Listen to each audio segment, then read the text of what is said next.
Hey guys, what is up? It's Antonio. Welcome back to another episode here on Gladiator Disc Golf. Today is episode 3 of our Mail Monday series. I'm super excited about today's episode because we're focusing pretty much on one thing: disc selection. There's a lot that goes into disc selection, so we're looking at a couple different caveats and addressing a lot of questions that you guys had for me, and basically with plastic types, brand loyalty, and everything in between.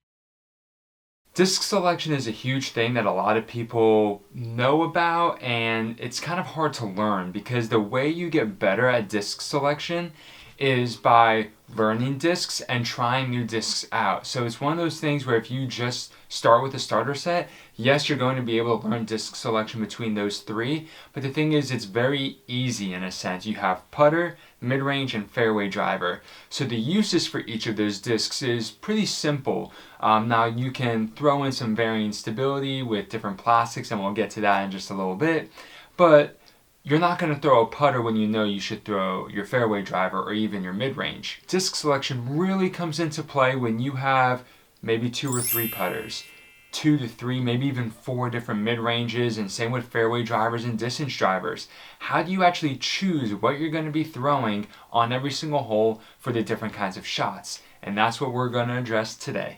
So the first part of disc selection is actually selecting discs based on weight. Now, when you're a beginner, you're going to be learning about a lot of different things about discs. One of the first things that you should learn is that PDGA approved for about 99% of discs out there are between 150 and 180 grams. There are some discs outside of this window that are PDGA approved, but like I said, about 99% of them are within that weight range. Now you're going to see a lot of pros throwing 170, 175, even max weight 180 grams. And that's great for pros because that added weight actually increases a little bit of stability. It makes it a little bit harder to throw because it's a heavier object. Therefore, on the flip side, for beginners and even intermediate players and pros, throw some lighter weight discs as well. Throwing discs in the 160s can actually help you get some additional distance. And it's because it's just lighter. Now, although you may not be really familiar with grams and all of that, there is a huge difference between something that weighs 175 grams and something that weighs 150 grams, 160 grams. You can certainly feel the difference in the discs. And so if you can feel the difference in the discs as you're just holding them, imagine when you're trying to throw it, and then imagine while you're trying to throw it 300, 350, maybe even 400 feet. The weight's going to make a huge difference. Now, with that being said, when you throw a disc faster than, in the sense it's intended to be thrown, it's going to fly more understable, not overstable. It's going to fly more understable. So just be aware that these lighter discs, since you'll be able to throw them faster, they may fly a little more understable as you work on your form. And that's why you see a lot of pros throwing around the 175 range. Nate Sexton's logo, if you've ever noticed it, is 175 but written like an N and S, and that's kind of his preferred weight as well. That's why all the Firebirds, Nate Sexton Firebirds, are 175 grams. So weight is something to consider, something to pay attention to, because it can actually help you elevate your game to the next step without even having to really change the discs that you're throwing. You're just changing the weights, not changing the molds. The other thing to consider is plastic. Now, I am a huge proponent for layering your discs, layering plastics, because I think it's one of the best ways to improve your game. I personally don't have very many molds in my bag. I try to keep it pretty limited to maybe just 1 or 2 molds per class. The reason why I do this and recommend it is because you get to learn a mold really well. And all these molds are made in different plastics. There are very few molds out there that are only made in base plastic or only made in premium plastic. Now, some of these newer discs coming out recently are kind of only being made in Tour Series or premium plastic, stuff like that. So just be aware of that, like if they're brand new molds. But for molds that have been around for a long time, something like a Destroyer, you can find a Destroyer in DX, Pro, Star, Champion, Lizard Champion. There's a lot of different plastics out there that you can find for it.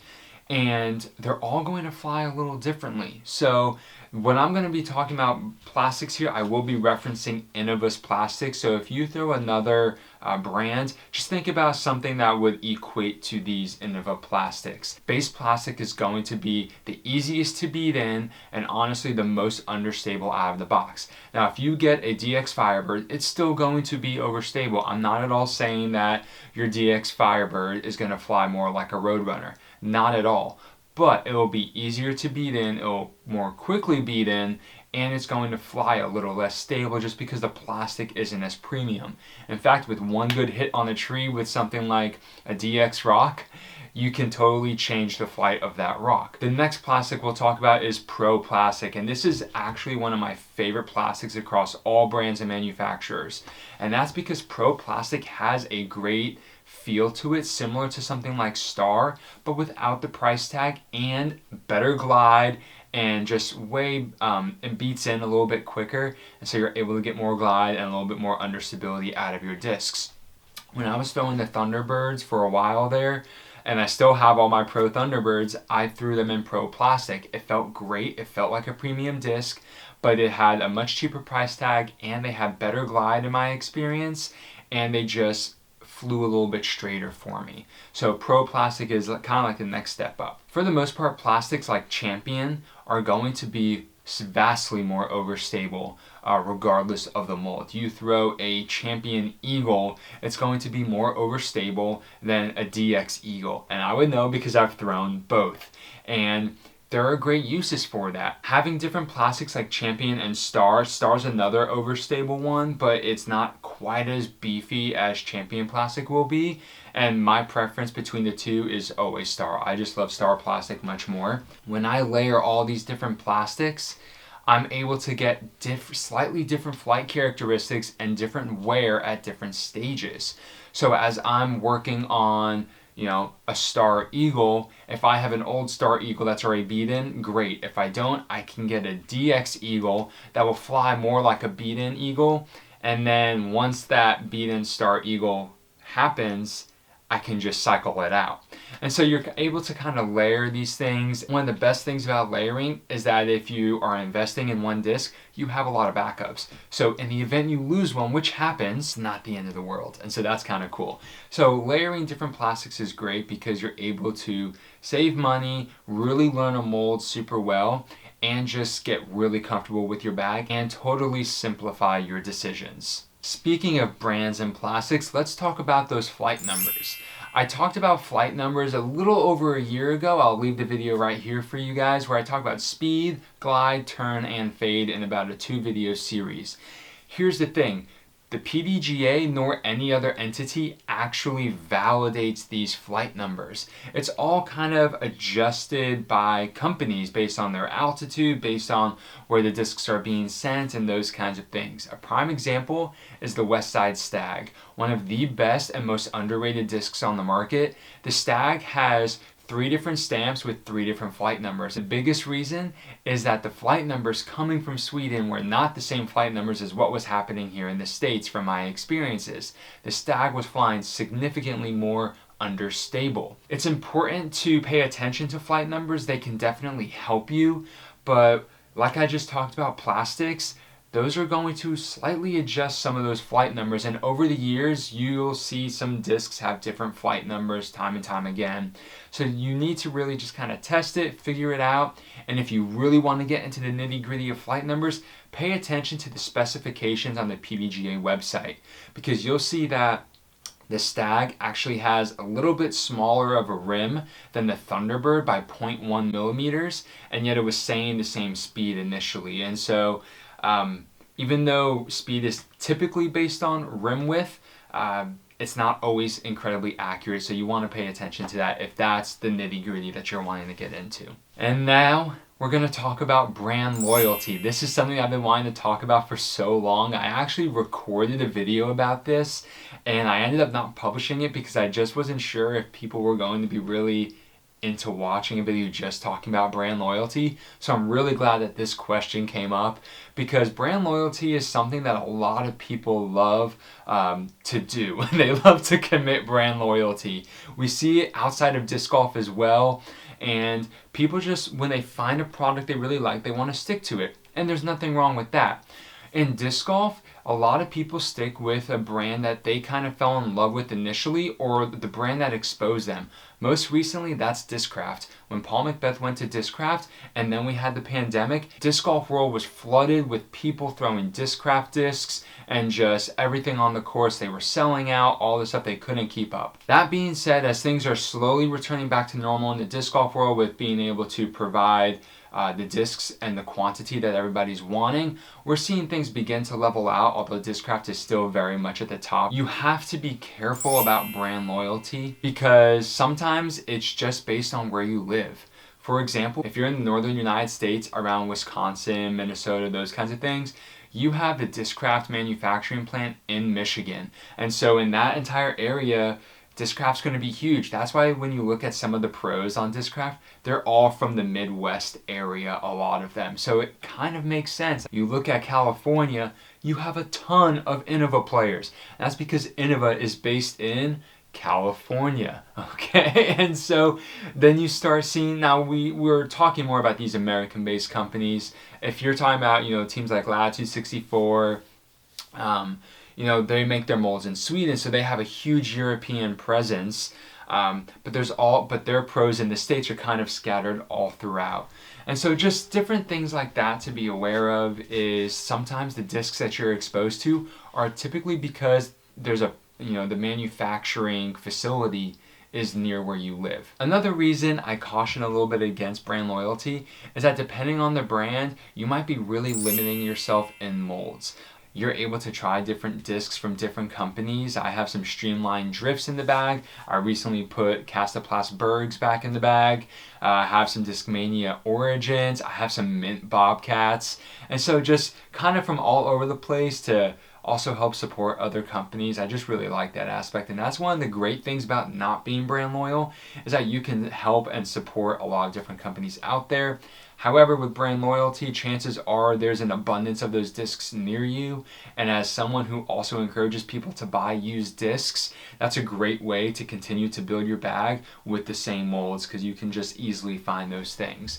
Ultimately, brand loyalty is up to you and what you're going to do with that. I would just say it doesn't hurt to throw some discs made by other people, but I'm not entirely opposed to being completely brand loyal. I think there's pros and cons to both, and it's just a matter of your game and the way it works for you.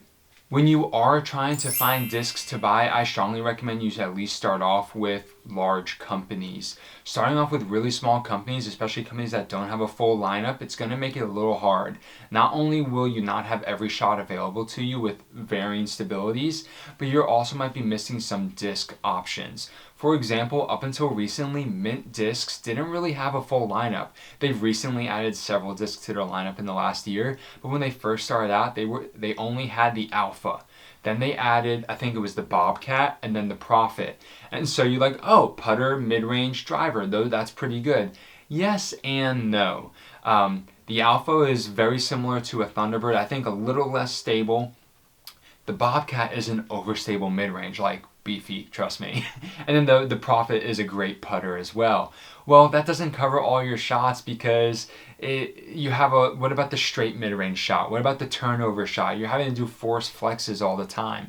So up until recently when they added the Freetail, they added the Mustang, they added the Longhorn, and they added the Bullet, they were missing some of those understable options. Now, if someone wanted to throw Mint discs, you could pretty much just bag Mint and pretty much have every shot available. So if you are trying to be brand loyal and you're just starting out, I would caution about the small companies unless there's really one putter that you really like or something like that, just because you might be missing out on a couple shots that are actually going to help you improve your game. Alrighty guys, so that's basically it in regard to disc selection. Obviously there is always so much more conversation that can be had, but for the purposes of Mail Monday, I hope that answered a lot of your questions. I truly love talking about disc selection because I think it's something that is incredibly important for all of us to learn, and I don't think we will ever stop learning, because as each of us gets better at disc golf, there are new shapes and new shots that we can put into our bag, and sometimes the disc to throw those shapes and shots isn't already in there. So those are things that we'll constantly be learning. And as disc golf continues to grow, companies are going to be making more discs. So there might be a disc, I mean, think about it.